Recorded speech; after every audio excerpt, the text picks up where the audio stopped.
Hey everybody, welcome back to History Student Reacts. Today we'll be watching Sengoku Jidai Part 3, Warrior Monks of Hongan-ji and Hiei by Extra History.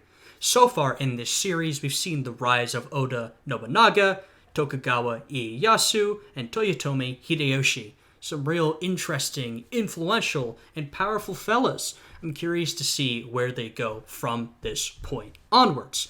Now, if you guys would like to see exclusive reaction content, then please check out my Patreon. It's linked down below. Anyway, with all of that out of the way, let's jump right into this episode.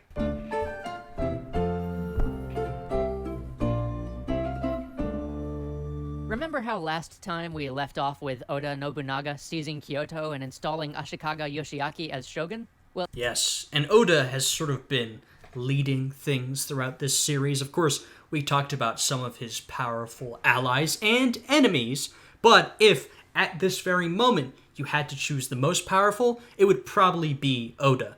Now, that might change throughout the rest of this series. I'm just saying right now. well, you see, there turned out to be one small problem with that. Yoshiaki actually thought he was going to get to be shogun. Nobunaga, on the other hand, was pretty sure that if anybody was going to be ruling Japan, it was going to be Nobunaga. Yeah, and Nobunaga basically used that fella for legitimacy. You know, he wanted the legitimacy of the current ruling dynasty. And so he said, look, I'm just going to restore the system to the way it was. Of course, that's not really what he intended. He wants power for himself, like everybody else in this situation. So with this in mind, trouble started after a scant few months in Kyoto. Nobunaga made Yoshiaki send letters to all the surrounding daimyo, inviting them to take dinner with him. Unfortunately, Yoshiaki had already started to send out secret letters of his own to nearby clans, inviting them to come liberate Kyoto from the hands of the wicked usurper Nobunaga. So you can see how this dinner invitation might seem suspicious to some people. And the head of the Asakura, one of the powerful nearby clans, saw through this offer of an evening snack from Yoshiaki, realizing that Nobunaga was behind the whole thing, and decided it was a trap. Of course, because the invitation had technically been from Yoshiaki and not Nobunaga, when the Asakura refused, Nobunaga declared them traitors to the shogun and declared war on them. A bit much over a dinner party, but hey. And so it was on. Yeah, a bit much, but that's how politics can be sometimes. It's sort of interesting to see both sides working through Yoshiaki, who is technically the legitimate shogun, though, of course, on both sides, everyone's fighting for themselves, and Nobunaga in particular wants the position for himself. But Yoshiaki's also sort of doing his own thing under the table. He's trying to find more allies to come in and liberate the city from Nobunaga. Though, if you keep having other people do your work for you, then you're never really going to have the power that you want. Nobunaga marches his forces out of Kyoto to crush the rebellious Asakura. But to get to the Asakura lands, he has to march through Azai territory. If you're Nobunaga, you're thinking, of course, no problem. After all, if you remember from our last episode, Nobunaga's sister was married to the Lord of Azai. Womp womp. So yes, Nobunaga was making alliances with some of the other nearby clans, because, as we talked about, you know, having land close to Kyoto is very important, because it means you can exert influence on the government at a far higher rate than if you're, say, further away. So yeah, of course, as soon as Nobunaga and Tokugawa's forces have gotten to Asakura territory, the Azai decide that, what the heck, they've known the Asakura for longer, now is a good time to revolt. So Wow. Now Oda's forces are trapped between two powerful clans. The Azai have cut off their Well, alliances don't always work out. retreat to the rear, and the Asakura are in front of them. Their supply lines are in ruins, they're outnumbered. So what'd they do? Well, Nobunaga's first response was to fight everybody, but luckily his generals convinced him that they could split the army and safely slip away by the back roads. And here you've got to give Nobunaga credit. One of the reasons that he succeeded where so many others failed was that he was always playing to win. He was willing to take a desperate gamble if it was the only chance he had, but he wasn't a man who acted rashly or out of temper. Very, very smart. And that is an incredible trait to have for someone in his position. Being a political leader or a general of some sort, you need to be able to see the bigger picture. You know, there are a lot of military leaders who might be great tacticians. You put them on the field of battle, and they can take you to victory, but they don't have that broader view of the entire conflict. And if you don't have that, or if you don't have someone on your staff who has that, you're going to be in a lot of trouble. I think it's also good to be someone who can listen to their subordinates, take their advice, if their advice is worth taking and implement it in your own particular way. But oh man, let me tell you, he was pissed. He'd withdraw, but he was gonna kill his brother-in-law. No, literally, he was really going to kill his brother-in-law. But not an idle threat. The Oda column is sneaking through forest back roads, Nobunaga cursing loudly about the treacherous Azai, when suddenly there's a noise from one of the trees. A ninja, Sugitani Zenjubo, has been lying in wait for them. He fires his first shot from an arquebus, tosses it aside, and fires a second shot from another arquebus he had primed and ready. We see the arquebus emerged, firearms. And this is still pretty early in the use of, say, personal or small firearms. So it's interesting to see them used in combat in this way. I mean, not that early, like they were being used to a certain extent, but in the grand scheme, pretty early, I would say. Also, we have the emergence of a ninja. You know, as a Westerner who doesn't know much about Japanese history, when I think about samurai and ninjas, I'm often thinking about fiction, movies, video games, etc., etc. So it's very interesting to see them pop up in some actual history that we're looking at. Fascinating. Both hit home. Nobunaga is thrown from his horse. Oh Chaos no. erupts. Sugitani Zenjubo flees, but his job wasn't done. Nobunaga stands up, both bullets having lodged themselves in his armor. And if you thought Nobunaga was mad before, oh boy. So, with an assassination attempt behind him, Nobunaga makes it back. Now I wonder if the arquebus, the firearm, wasn't that powerful, as in it wasn't shooting bullets at that high of a velocity. I wonder what the bullets were made out of, or if the armor was so thick that it was able to stop them. I mean, I do not know much about the arms and armor of this period, so I couldn't tell you, but maybe some of you down below could inform us about the weaponry and armor being used by these individuals. To Kyoto, and over the next 2 months, he rallies his forces. Now, with Tokugawa and Hideyoshi at his side, There's it's the time three. for him to return to Azai and teach them what it means. Oh, and by the way, I don't remember if I mentioned this last time, but, you know, I looked this up after the fact. You know, they sort of name-dropped Tokugawa Ieyasu, and I didn't really understand why that was so important. It's because, you know, after this we have the Tokugawa shogunate, which will rule Japan for quite a while. So I now understand the significance of that name. Means to betray Oda Nobunaga. It is now July of 1570. The combined Tokugawa and Oda forces have marched into Azai land. They move to threaten one of the main Azai castles, but they're met at the Anegawa River by the combined armies of the Azai and the Asakura. The Azai line up on the east to face the Tokugawa forces, and the Asakura line up on the west to face the Oda. The stage is set for an epic... Wait, no, hold on. Nobunaga wants to switch it up first. The night before the battle, when he sees the Azai flags to the east, he switches his whole line around so his army is facing the Azai, while Tokugawa's handles the Asakura. Because nobody kills Nobunaga's brother-in-law except Oda Nobunaga. That's exactly what I thought. He is going for a bit of personal revenge. Maybe that's not the best way to decide military affairs, by who you want to personally take revenge upon, but hey, when you're in charge, you have the luxury of doing things like that. So now, in the dim twilight hours of the morning, the battle begins, with samurai struggling in the knee-deep water of the Anegawa, steel ringing on steel, waters running red. Nobunaga's forces are barely able to hold their own, pushed back inch by the fury of the Azai assault. Enemy samurai almost reach Oda Nobunaga himself, only to be cut down at the last minute before they can deal the killing blow. But I mean, look, as we've seen throughout this series, this is a time and a place where if you're leading an army, you are right there in the thick of it. You know, you are not leading from afar. You are there alongside your men, fighting, and in grave danger, as we see right there and as we've seen before. If you want to lead these armies, now, of course, you need to be an intelligent thinker, you need to be someone who can do tactics and strategy, but you also need to be a strong warrior yourself, at least to a certain extent.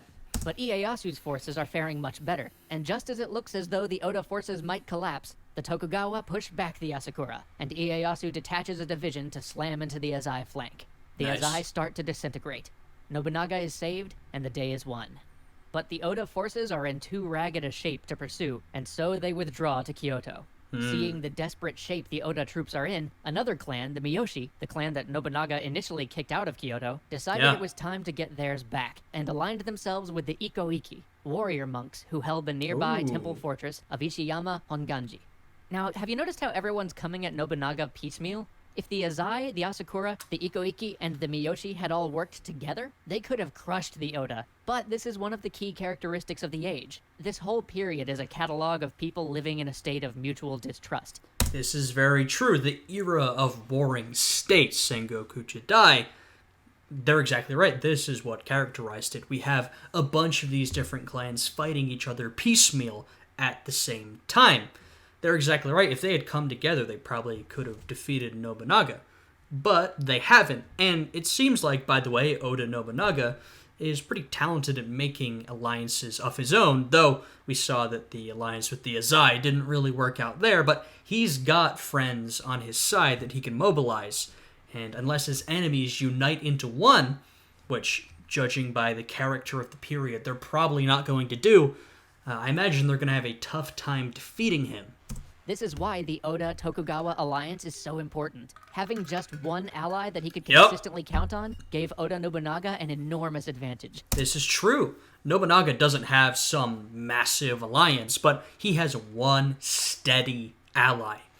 And it seems like to me, if you have even one ally that you can really rely on, a powerful ally, that will get you a long, long way at this point.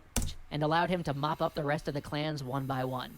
Which brings us back to the Miyoshi and the Iko-Iki. The Miyoshi are sort of a historical footnote, but the Iko-Iki are something we've got to talk about. These guys were militant Buddhists, and when I say militant, I mean these guys were able to kick an entire samurai clan out of the Kaga province and just take it over for 100 years. Yeah, by militant, we don't mean, extreme in their set of beliefs.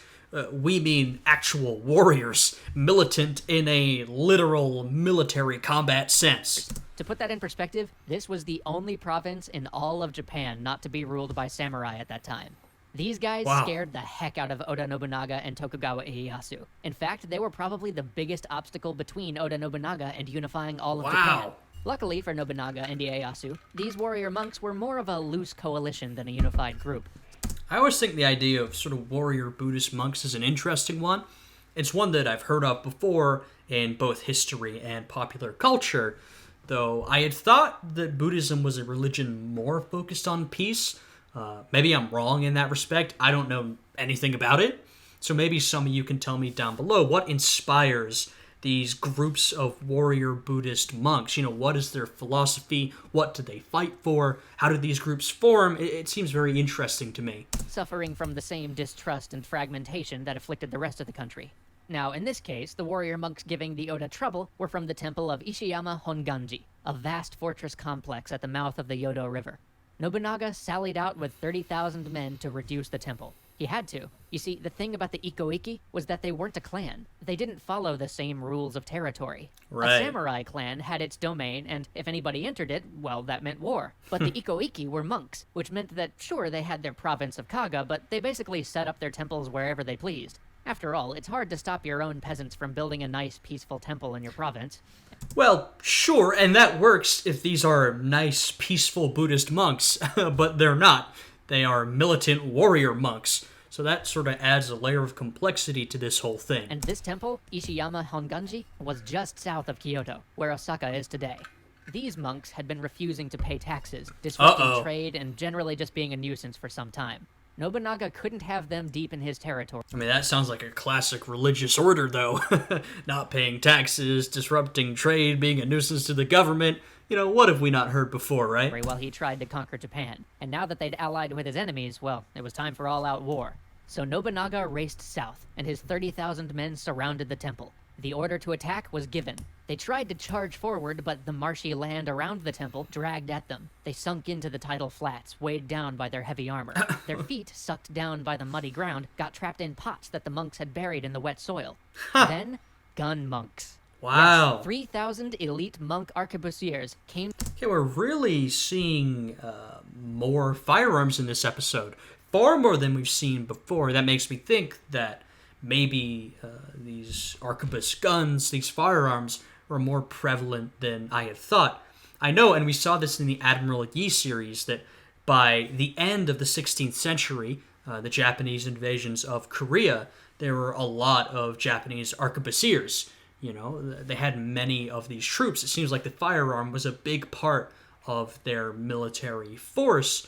So I suppose it makes sense they would be in use at this point, but I am curious sort of how prevalent they were at this point. To ruin Nobunaga's day, and Nobunaga learned what everybody else who had tried to dislodge the monks of Ishiyama Honganji had learned. Ishiyama Honganji was impregnable. For 11 more years, Nobunaga's men would camp around. 11 years? That is an incredibly long siege. I wonder how exactly they were keeping supplied. What supply lines they were maintaining into the fortress. Yeah, that is an exceptionally long time to besiege somewhere. Ishiyama Honganji, making it the longest siege in Japanese history. Yeah. No castle defended by samurai. No daimyo's fortress ever held out as long as these peasant monks. I mean, I'm not No surprised. sooner had Nobunaga's offensive against the Ishiyama Honganji stalled than he learned that the Azai and the Asakura were back in it, coming after him with the warrior monks of Enryakuji. You see what I mean about Buddhist monks actually being Nobunaga's strongest opposition? Yeah. Well, Enryakuji was a fortified monastery on top of Mount Hiei. Wait, Mount Hiei? Come on, this one's practically in Kyoto. Oh my That's it. goodness. Nobunaga bites his pride. Yeah, Nobunaga's really getting surrounded here. And, like I mentioned earlier, the closer you are to the capital, Kyoto, whether you be another clan or warrior monks, the more influence you can exert on the government, the capital, and Nobunaga in this case. I mean, he's probably feeling quite threatened, and clearly his pride is feeling threatened by all of these enemies closing in real close by. He needs to do something about them. And makes a truce with the Azai and the Asakura. It's time to deal with some monks. Now, the story of Mount Hiei is actually a tragic one. Nobunaga's learned from his experience at Ishiyama Honganji. He wasn't going to try to assault one of these impregnable temples again. Right. Instead, he sets his men to encircle the mountain, and then on his command, he had them light the tree line ablaze. As the fire roared up the mountain and started to consume the temple at its summit in Ryakuji, Oda Nobunaga gave the order to slaughter every man, woman, and child fleeing from the burning temple. I mean, that is certainly a way to do it. Extremely brutal, but clearly effective. And I'm not sure what the level of violence was during this period, but what I can say is that when you get a period like this of warring states, or a period of civil war or civil conflict, we see that the level of violence usually rises. Mercy begins to disappear. Instead of besieging cities, well, we might besiege a city and then slaughter everybody inside, or not even give them that chance to surrender, just burn everything down and kill everybody. This is often the point that societies will end up at after this level of chaos and violence. 20,000 people died on that day, and all of Japan learned God. what kind of man Oda Nobunaga really is. Yeah. In our next episode, things get grim for Tokugawa Ieyasu, and one of the most famous ninja in history enters our story. Wow. I don't know any particular ninjas. I couldn't name a single one, so I'm real interested to see. I'm very curious to see what happens to Tokugawa, because, of course, the shogunate is named after him, so I know he's going to have to come out on top by the end. And how Nobunaga continues. This was a very Nobunaga-focused episode.